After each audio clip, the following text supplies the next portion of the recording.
check. Rose. Oh! Another knockdown! Rose Namajunas trying to close the show! She was going to break down the feet. That's it! It's over!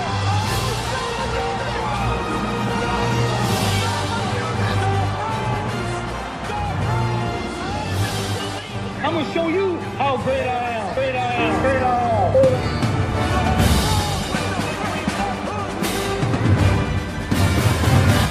الايد اسرع من العين، مقوله مشهوره وفي ناس كتير مصدقاها. يا ترى المقوله دي صح ولا غلط؟ ده اللي هنعرفه مع بعض في حلقه النهارده. يلا. Cause I don't give a fuck what you say. Yeah, I'ma do shit my way. So you can go kick rocks, I'ma stack bricks up, build what I want to make.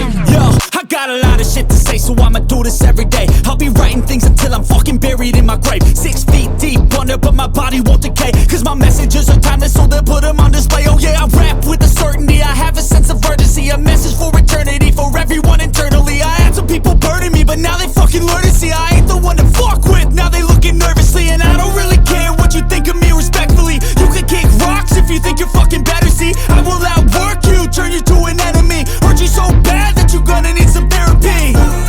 I got the motherfucking recipe.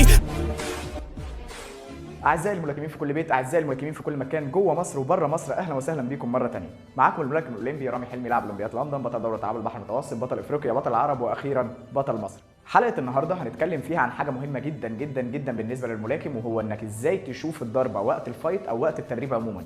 بيجي لي ناس تسالني نفس السؤال كل اسبوع، والسؤال ده هو: كابتن، ازاي اقدر اشوف الضربات او اللكمات اللي جايه لي في وشي واقدر اتفاداها زي الابطال العالميين؟ وانك تقدر تشوف الضربه وهي جايه لك من الخصم وتتفاداها، ده عنصر اساسي في مهاراتك الدفاعيه لازم تتمرن عليه. بس اي ملاكم لازم يكون عنده القدره على تفادي اللكمات ورؤيه الضربات كويس عشان يعرف يتفاداها بكل سهوله. لا وكمان ممكن انه يستخدمها ككاونتر اتاك او الهجوم المضاد، والا في الحاله دي هيبقى سهل انه يتلقى اللكمات من الخصم. فاللي المفروض نفهمه دلوقتي ان الملاكم لازم يكون عنده القدره على رؤيه الضربات او توقع الضربات بصوره كبيره علشان يقدر يتفادى على الاقل من 80 ل 90% منها. وبشوف ناس بالفعل بيبداوا انهم لما يجوا ياخدوا الضربات في وشهم او يستلموا اللكمات في وشهم بيبداوا انهم يبربشوا او يغمضوا عينيهم او يبعدوا راسهم عن مجال الضرب بطريقه غلط، وده بيخلي الملاكم اللي قدامك يبدا يكتسب الثقه اكتر، وبيبدا ان هو ممكن يحط لك ضربه غير متوقعه لانك ما انتش شايف.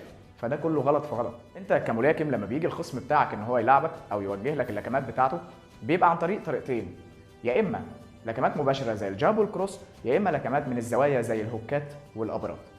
انت بالنسبه لك كملاكم مبتدئ غير الملاكم المحترف في رؤيه الضربات. يعني انت كملاكم مبتدئ اللكمات الطويله او المباشره وهي جايه لك اصعب في رؤيتها من انك تتفادى اللكمات القصيره زي الهوكات والابرات.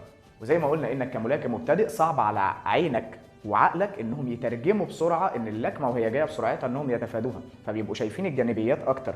ولكن لما بتقدر ان انت توصل لمرحله احترافيه بيبقى كله بالنسبه لك سهل وبتقدر تشتغل عليه. عيونك حاجه ابداعيه وشكل هندسي في الرؤيه بتاعته من ابداع ربنا خلقها لنا واداها لنا، فبنشكره دايما عليها، وهي من اجزاء جسمك عاليه الدقه. كاميرا بتلقط في جزء من الثانيه الشيء اللي قدامك او الحاجه اللي جايه لك، وتقدر انها بشكل الزوايا بتاعتها المحيطيه تقدر تقدر المسافات وتقدر انها تساعدك في اتخاذ الاجراء او الرياكشن المناسب في اللحظه المناسبه. وتقدر تختبر الموضوع ده بنفسك بانك تطلع بالليل في اي مكان فاضي، بص للسماء، ركز قوي على نجوم معينه انت شايفها في السماء وافضل مركز عليها هتلاقيها اختفت. ولو مركزتش عليها واستخدمت الرؤيه المحيطيه زي ما اتكلمنا هتلاقيهم انهم بيرجعوا تاني. ودلوقتي نرجع لموضوعنا وهو ازاي اشوف الضربه. في طرق كتير ممكن تعملها عشان تشوف الضربه، زي انك تقدر تعرف الملاكم اللي قدامك امتى هيضرب عن طريق انك تبص على كتافه، وده هيديك فرصه انك تعرف امتى هيقدر يضرب او امتى هيبدا الضرب. في بعض الملاكمين اللي كتفهم بيتنفض قبل اداء الضربه، انه بيتحرك قبل اداء الضربه، وفي منهم اللي بيرفع كتفه وهو بيضرب، وفي حاجات تانية كتير. وبرضه تقدر تعرف عن طريق انك تراقب عيون الخصم، وده برضه بيتيح لك فرصه للترقب او لانتظار اداء الضربه بتاعته. زي مثلا انك تشوف الخصم عينه بتبدا تنزل على اللور بادي، فانت كده بتخمن ان هو هيبدا يضرب ضربات لمنطقه اللور بادي او منطقه الابرات او الليفر شوت او غيرها من المناطق دي. ده انت كمان تقدر تستغل الميزه دي لنفسك، لان معظم الملاكمين المحترفين في البوكسنج بيوحدوا تعابير وشهم معظم الفايت. فيهم اللي بيكشر وفيهم اللي بيستفز الخصم، المهم انك ما تغيرش تعبيراتك علشان الخصم ما يعرفش يوصل لك او يعرف ان طريقتك ازاي. وبنأكد تاني على معلومة البربشة، بلاش تبربش كتير وانت بتلعب او انت بتستقبل اللكمات علشان الخصم اللي قدامك ما يحسش انك مهزوز او خايف منه، فيبدأ انه يتجرأ عليك ويبدأ انه يزيد فيها زي ما بيقولوا. فزي ما قلنا ان احنا واحنا بنتكلم لما قلنا انك تركز على كتف اللي قدامك او على عينيه، دي بتديك فرصة انك تلحق ان انت تاخد قرارك في الوقت المناسب كنظام كاونتر اتاك او رياكشن سريع ترد بيه على لكمات الخصم. وضيف عليهم كمان الحاجتين اللي احنا قلنا عليهم بالنسبة للاكتاف والعينين، انك تبص على ايد الملاكم كمان، ممكن تشوف من حركة ايده اذا كانت دي طالعة ولا دي طالعة، فتقدر ان انت برضو الرياكشن بتاعك يشتغل عليها. واوعى تنسى انك تقفل وانت بتشوف الضربه، بمعنى انك تكون مقفل بايدك الاتنين وفي ثغره صغيره ما بين الجلافز بتوعك هي اللي بتشوف منها. يعني بمعنى اصح اني بطبق الهاي جارد صح وانا شايف ما بين ايديا وانا بلعب، عشان اقدر ان انا يتاح لي ان انا اكون مأمن نفسي كويس واقدر ان انا اشوف الضربات في نفس الوقت، فاخد الاجراء المناسب في اللحظه المناسبه. ودلوقتي وانا بقدم لكم الحلقه دي حضر في عقلي مشهد من فيلم كريد اللي معظمنا كملاكمين اتفرجنا عليه، وممكن كمان ناس مش ملاكمين اتفرجت عليه، لما روكي قال لكريد انا دلوقتي هخليك تقابل اشرس خصم في حياتك، لما وقفه قدام المرايه وقفه قدام نفسه وقال له انا دلوقتي هخليك تقابل اشرس خصم في حياتك. فمن المشهد ده او من السين ده هنقدر ان احنا نقتبس تمرين المرايه. وبعد ما تطبق التدريب ده صح وتتاكد انك بتعمله بشكل مظبوط وسليم، ابدا اعمل نفس الحاجه او نفس الاداء في الشادو بوكسنج، وابدا نوع وابتكر مع كذا ضربه مختلفه، فتيجي وقت الفايت تلاقي عقلك عارف الضربه او متعود على الضربه اللي جايه عليه، وبيبدا انه يعرف الرياكشن المظبوط، وعينيك شايفه الاداء بتاع الضربه وهو جاي لك وتتفاداه. Even when you feel low, you can still go. Even when you feel slow, you can still go. Even when there's no hope, you can still go. I never answer to no, man, I still go.